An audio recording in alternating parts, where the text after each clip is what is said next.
Yang saya ingat Kepala Otorita IKN, Pak Basuki Hadi Mulyono, dalam beberapa pemberitaan, saya ingat ada 2 kali dalam pemberitaan itu, beliau menyatakan bahwa Presiden akan hadir untuk melakukan groundbreaking sejumlah proyek strategis dan juga meresmikannya. Tapi dalam pemberitaan yang saya catat pada akhir tahun 2024 maupun di awal tahun 2025, ternyata Presiden belum juga hadir.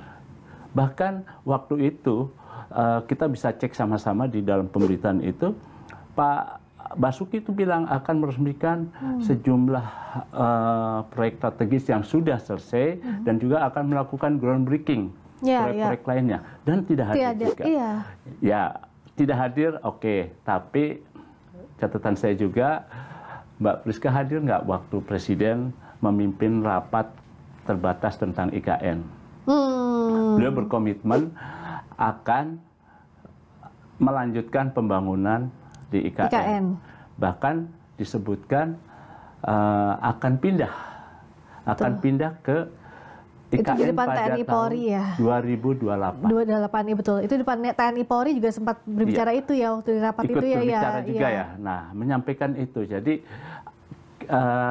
kita yang meliput ketika IKN dipilih cari lokasi dari jauh kan kita juga bisa senang juga ya. Wah, Presiden mau ke sana nih 28 tahun 2028 sekaligus memindahkan ibu kota negara Jakarta ke IKN. Tapi syaratnya kan Presiden bilang harus terpenuhi infrastruktur dan suprastruktur dari IKN yang meliputi lembaga legislatif, lembaga yudikatif, dan lembaga eksekutifnya harus sudah terpenuhi semua.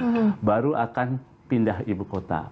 Bahkan pada rapat kedua tahun 2025 ya, saya mencatat juga Presiden langsung menyatakan komitmen menambah anggaran pembangunan IKN menjadi 48 triliun selama 5 tahun hingga tahun 2029. Nah, artinya itu komitmen yang sudah diberikan oleh Presiden Prabowo. Satu, akan memindahkan ibu kota ke IKN tahun 2028 dan akan memberikan komitmen pendanaan pembangunan sebesar 48 triliun. Jadi memang kalau dari 2 sisi itu kita optimis IKN akan lanjut. Tapi kalau melihat Presiden Prabowo belum datang 7 bulan, malah jadi tanda tanya ya. Iya, jadi tanda tanya. Justru yang datang kan Pak Wapres 28. Pak Wapres datang 28 dari Bengkulu. Siang langsung mendarat di Bandara IKN loh. Bandara IKN yang sekarang sudah jadi, Mbak. Langsung meninjau sejumlah proyek-proyek mulai dari pembangunan jalan tol, terus pembangunan rumah sakit, lalu juga ada perguruan tinggi Gunadarma.